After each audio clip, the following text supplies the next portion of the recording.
Well, good day and welcome to you. It is October the 18th, and I hope you're having a wonderful day.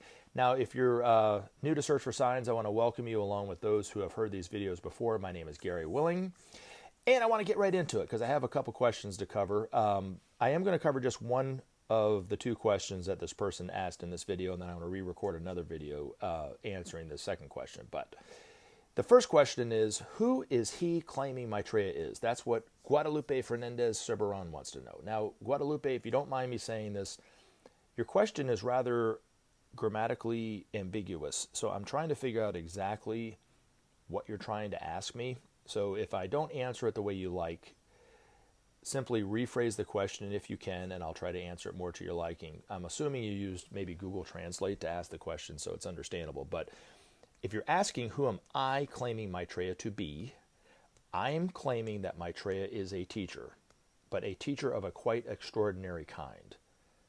Now, I was raised early on in life to be a Christian, a Protestant, not a Catholic, not an evangelical Christian, but just a, middle of the road kind of Methodist kind of Christian.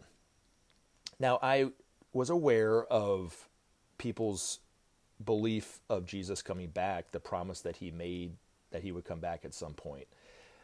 I had read Revelations, didn't quite understand it, didn't quite get what John was trying to say. So I believed a lot in what other people believe the return of the Christ to mean at the end of the world, for instance, and coming through the clouds, and all eyes will see him in that way, and so forth. So that's the way I had first interpreted that scripture and that prophecy.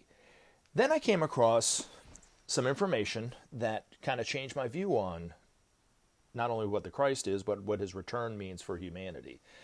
And then I started to meet Maitreya in certain instances.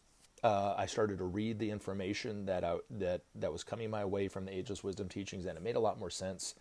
The quality of the information seemed more real, more truthful, and more solid than the mystical view that the churches had of the Christ.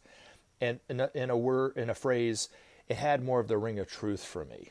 So I tell people this information about Maitreya just to kind of share that information with you, and then you can see if it's true for you or not, really is what it amounts to. So I'm not claiming him to be this teacher in a way that you change your belief on what you already have. But according to the Ageless Wisdom Teachings, Maitreya is the teacher that each and every major religion is waiting to come back at some point.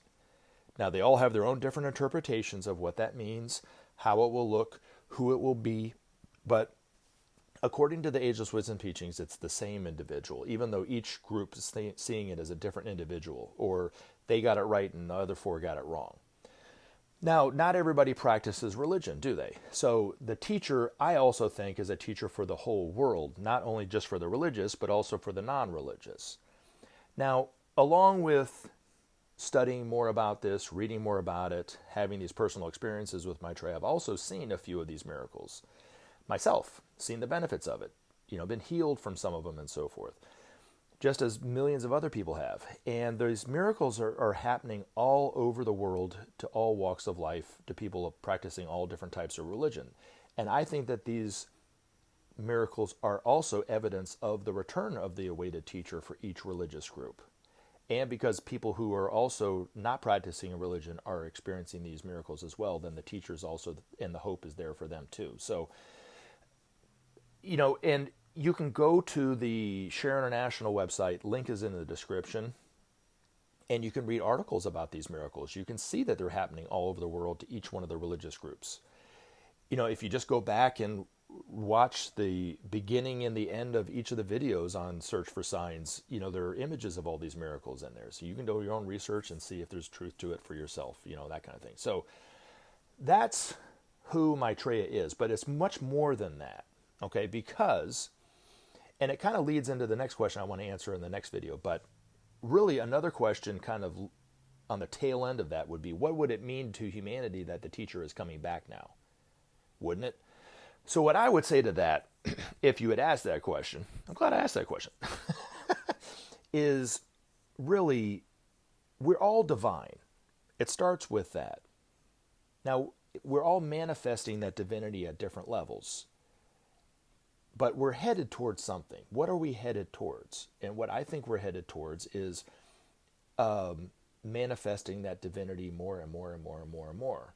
Now, the world in which we're living in today doesn't really represent that truth, because we see life falsely. We see life in a very illusionary way where we're separate from one another. And because of that illusion that we all carry, by seeing each other as separate, we become eventually afraid of one another. We don't trust one another. We cheat one another. We exploit one another. We assert our dominance over one another, and so forth and so forth and so forth.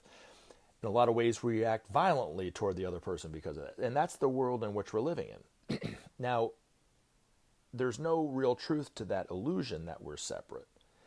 But the impact of the teacher coming back now will really mean something far greater than any one of us could possibly imagine, because it will mean the end of us seeing life separately from one another. We'll start to relate more true to who we are, which is divine, seeing other people as divine, respecting their divinity, respecting their sovereignty more than we do today. And in that awakening to this truth, which is it's on the tips of all our tongues, will be humanity waking up to the systems in which we've been under for so long.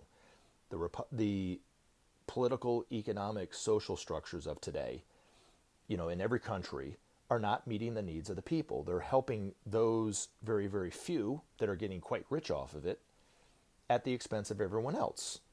And so humanity's already waking up to that truth too, that, hey, we can't live like this. I don't like to live like this, because we see it. You go back 1,000 years ago, yes, there was the same kind of systems in the same kind of way, really. You had the kings and the queens that were making all the money, and the people were subjects to those kings and queens, but they didn't have the same awareness of the injustice of that. Now we do, right? So we're waking up to it, which is a good thing, right? But where does that leave us as a people? Well, it's leading us to the point of destruction, because those systems are not meeting the needs of the people. People are lashing out. People are starting to see that these systems are hurting the people, hurting the environment, and so forth. So the teacher coming back along with this group of disciples really also, in addition to the awakening of the hearts and minds of people to the truth that we are one, is then helping us and teaching us how to rebuild the systems and the structures that support that divinity, that support the needs of all the people, instead of the way it is today. It seems kind of pie in the sky, but it's very practical, actually. It's very simple. Maitreya puts it like this: without sharing, there could be no justice. Without justice, there could be no peace. And without peace, there could be no future. So it starts with the principle of sharing. And we can talk more about it, but there's videos that I put up where I talk about the Marshall Plan and how that relates to the future time when humanity is sharing and so forth. But that is really, I think, a sketch of what it means for the teacher to come back now in the way that he's coming back, along with this group of highly enlightened and perfected members of humanity known as the Masters of Wisdom. But I'll leave you with this. Maitreya is known by the name Christ. He's known by the name Imamati. He's known by the name Kalki Avatar, or the Messiah, or Sri Krishna, or the fifth Buddha, Maitreya Buddha. But he doesn't refer to himself as that. He doesn't even like to be referred to as that, because he says it creates confusion within the minds of the people. So he only prefers to be known as the teacher, but he's a teacher in the broadest sense. Hopefully that sheds some light on it. Remember to take action and help SOP save our planet. Thanks for listening, and we look forward to talking to you again in future videos.